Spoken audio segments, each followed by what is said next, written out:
Iya, saya pernah di pesantren sekitar ada di 2 tahun di pesantren. Saya dididik di situ, bahkan saya sempat guru ngaji juga waktu itu oleh anak-anak.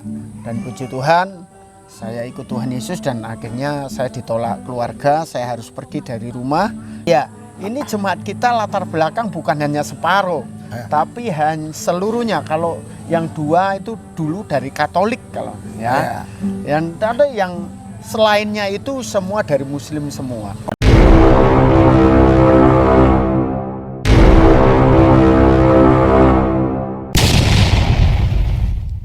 Kan video berikut. Jangan lupa like, share, subscribe. Metanoia Channel. Salam Bapak Ibu saudara-saudari yang dikasih dan yang sekasih. Kami sekarang ada di satu wilayah yang cukup jauh dari Cilacap dan perjalanan ini pun tadi ya sangat seru sekali ya, banyak jalan-jalan rusak dan di sini ada gereja dan saya sekarang ada berhadapan dengan Pak Pendetanya. Pak Pendeta apa Pak? Samadi. Ini Pak alamat lengkapnya apa Pak? Kasih tahu Pak. Ini Desa Ngrugu, Kecamatan Kawonganten, Kabupaten Cilacap. Ya, Bapak Kabupaten Cilacap berarti Jawa Tengah. Jawa Tengah.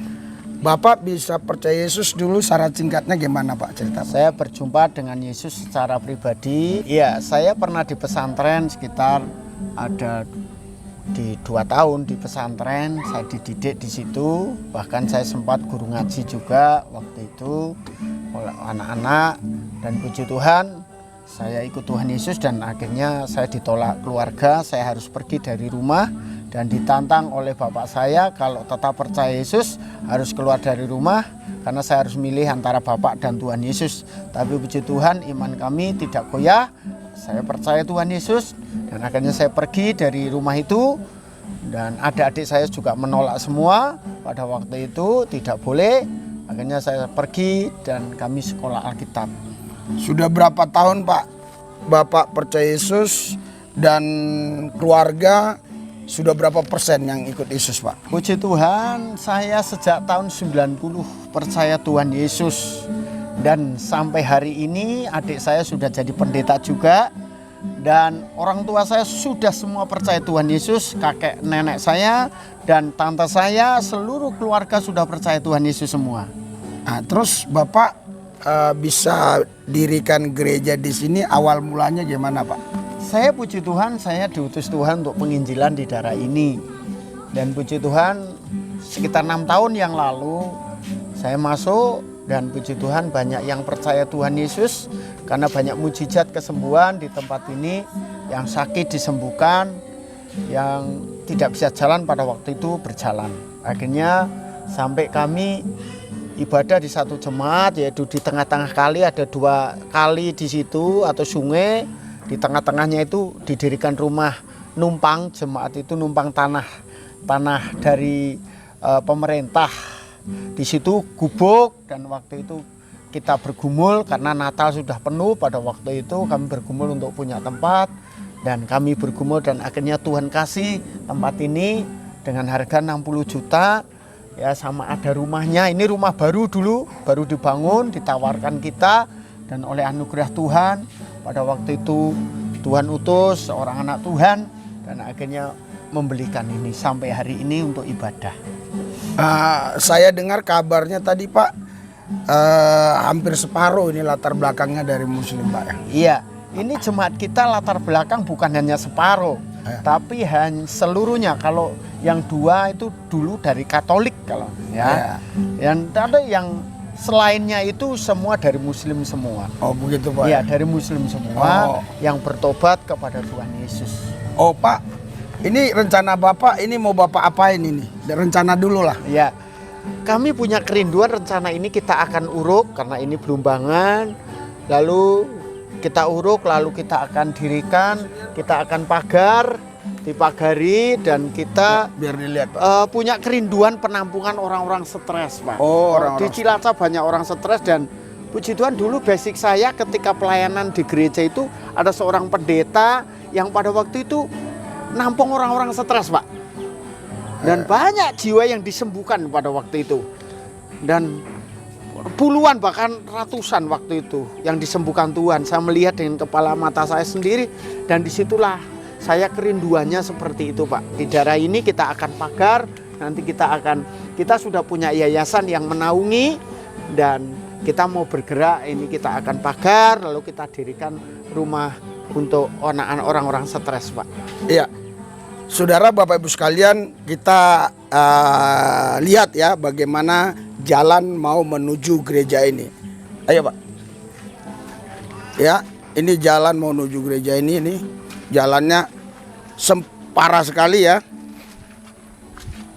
Kita doa supaya pemerintah juga bisa ya perhatian ya terhadap ini jalan nih. Kalau bisa dicabut sebentar, bisa nggak, bro? Ya, ini jalannya ke sana ya, sangat parah. Sorry karena kameramen nggak bisa ngambil karena dia harus dicolok ke listrik ya. Ya, oke. Jadi, saudara, sekarang kita masuk ke gerejanya, ya. Kita masuk ke gerejanya. Kita lihat dulu depannya ini ya, modelnya ini ya. Ini model gerejanya ini. Ini sering kebanjiran. Ya. Model gereja sini bisa. Oh ya, oke. Ini model gerejanya ya. Terus kita masuk, saudara. Kita lihat. Nih. Ini jiwa-jiwa sudah datang. Nih, ya. Nah, ini gerejanya. Ya. Ini jemaat sudah hadir. Dan kalau kita mau lihat ke belakang, ini ya, ini rencananya ini mau dirapiin ya, diuruk karena itu ada toilet tapi kondisi banjir ya. Nah, terus oke, kita kemarin kita betul ya, Pak? Iya, Pak, sini, Pak.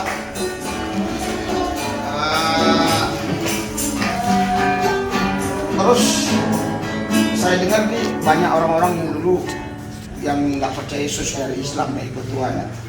Nah, apa Pak yang perlu Pak bisa dibantu oleh rekan-rekan ya? Nomor rekening Bapak berapa, Pak? Ya, puji Tuhan, kalau di sini memang darah minus ya, darah jemaat yang kerjanya itu hanya cari toto ya.